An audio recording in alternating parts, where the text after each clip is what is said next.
O vídeo a seguir tem caráter informativo. O meu canal, Dai Tá Lendo, não compactua e nem incentiva a violência na vida real.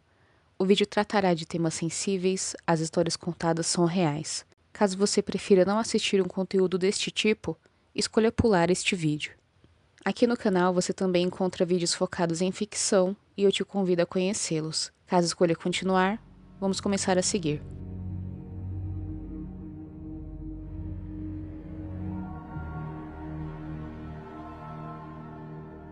Muitas vezes, quando tiramos fotos, além de guardar aquele momento na memória, desejamos registrar aquele instante para conseguirmos revisitá-lo depois. Mas imagine que ao invés de capturar um momento importante, as lentes gravem os últimos momentos de um local, de uma pessoa ou os seus. Eu sou a Dai, este é o Dai Tá Lendo, e o filme Sociedade da Neve de 2023 me emocionou demais.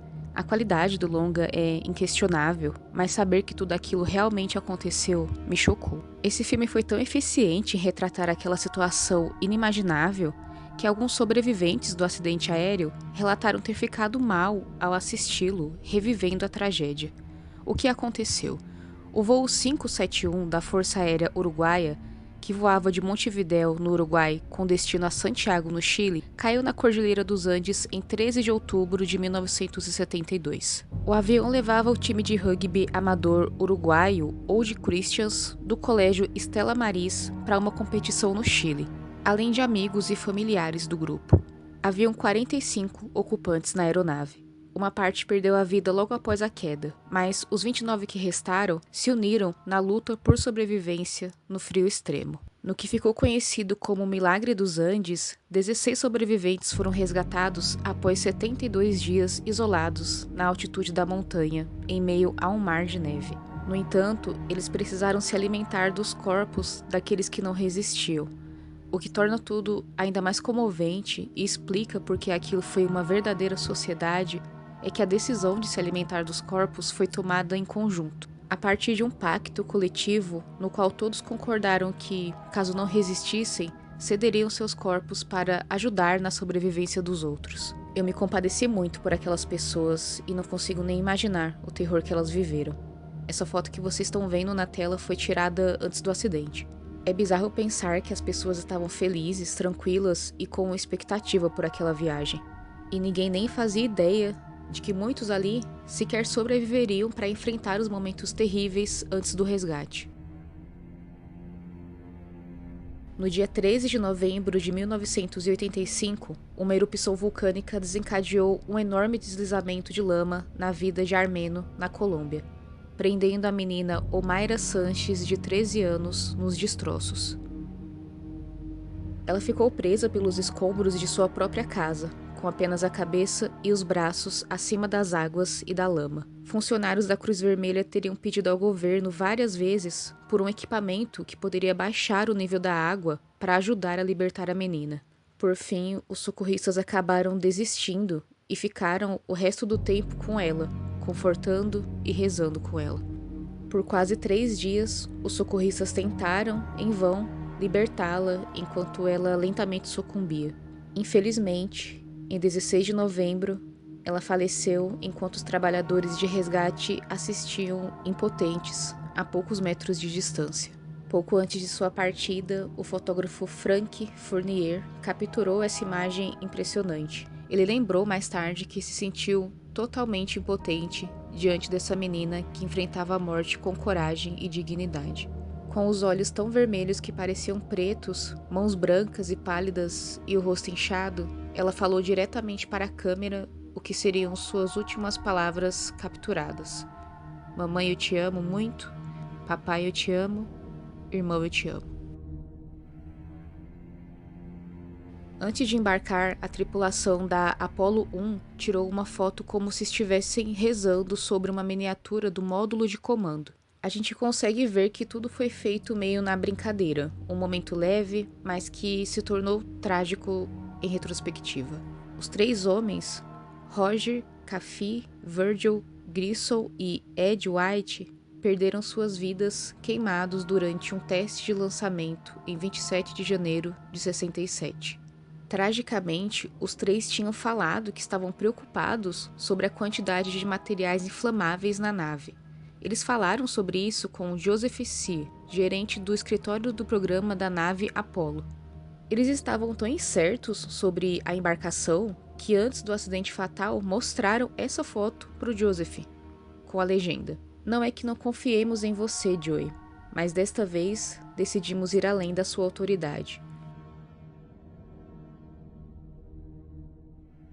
Imagina ter um sonho, um desejo tão intenso que ele te consome por inteiro. Você precisa realizar aquilo e, para fazer isso, estaria disposto a tudo. Essa era a situação de Kate Sapford, de 14 anos. Ele tinha um sonho e faria de tudo para realizá-lo. Por causa disso, o menino australiano fugiu do colégio interno e se escondeu em um avião com destino a Tóquio. Mas algo deu terrivelmente errado. Ele caiu do compartimento das rodas e despencou até a morte em 22 de fevereiro de 70. Seus momentos finais dramáticos foram capturados pelo fotógrafo John Gilpin, que estava de bobeira tirando fotos enquanto esperava para embarcar em seu voo. Tudo que meu filho queria era conhecer o mundo. A determinação dele em ver como o resto do mundo vive lhe custou a vida. Relembrou depois seu pai, Charles Sapsford. Já no caso de Michael Rockefeller, a sua ânsia era conhecer outras culturas. E a gente consegue ver a satisfação dele nessa foto. Esse registro ocorreu em maio de 1960, em algum lugar da Papua Nova Guiné. E, infelizmente, foi nesse local que Michael desapareceu no mesmo ano.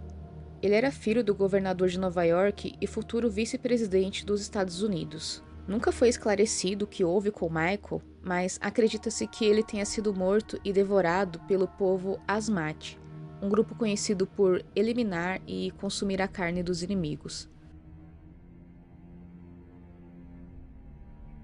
Em fevereiro de 1959, 9 jovens alpinistas soviéticos desapareceram misteriosamente enquanto percorriam os montes Urais, no que ficou conhecido como o Incidente do Passo de Atilov.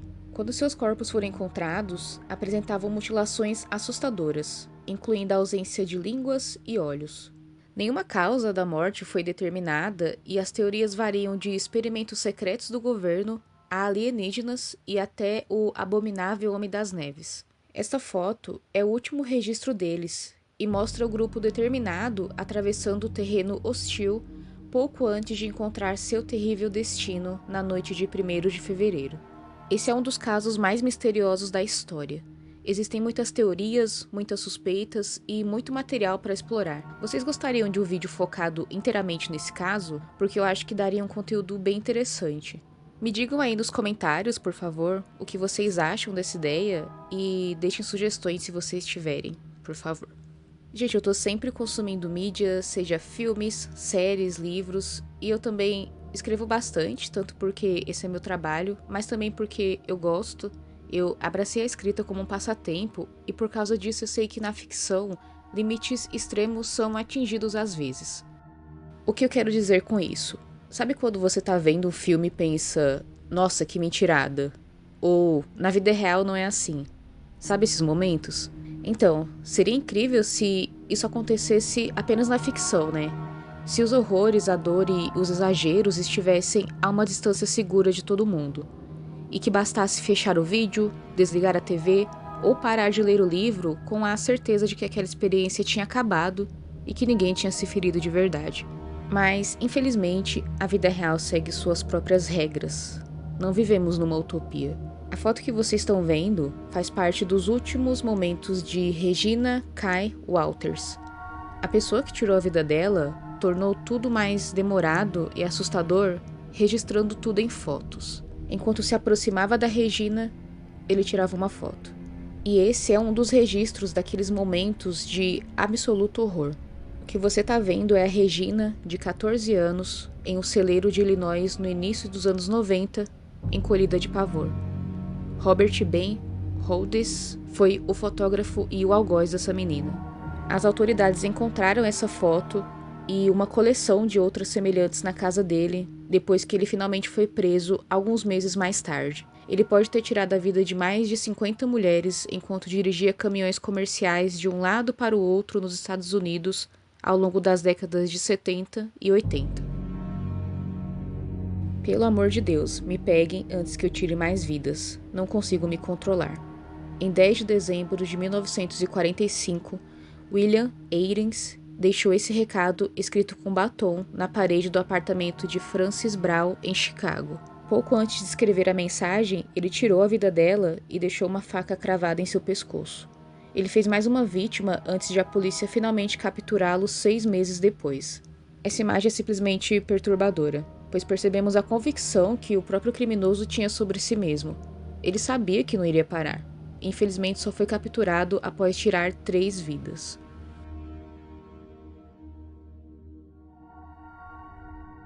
Reinaldo D'Águisa era vereador de um distrito da capital filipina. Ele fazia algo que muita gente faz: tirar uma foto de sua família no dia do Ano Novo. Porém, além de seus entes queridos, mais uma pessoa foi registrada na imagem. Ele capturou o momento em que o atirador apontava a arma em sua direção. O disparo contra Reinaldo foi feito e foi fatal.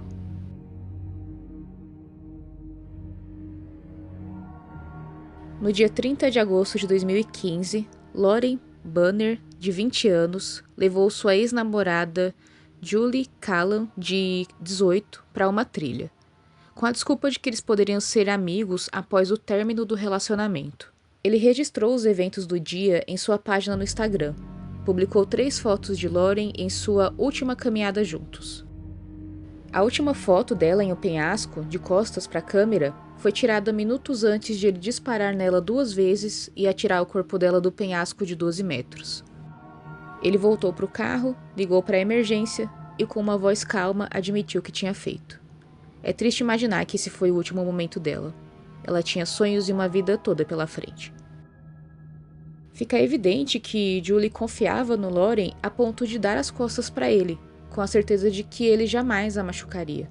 Infelizmente, os planos dele eram outros, completamente diferentes e cruéis. É bizarro olhar para esses registros e saber que, mesmo que pareçam fotos comuns, coisas tão terríveis se revelam quando entendemos o contexto.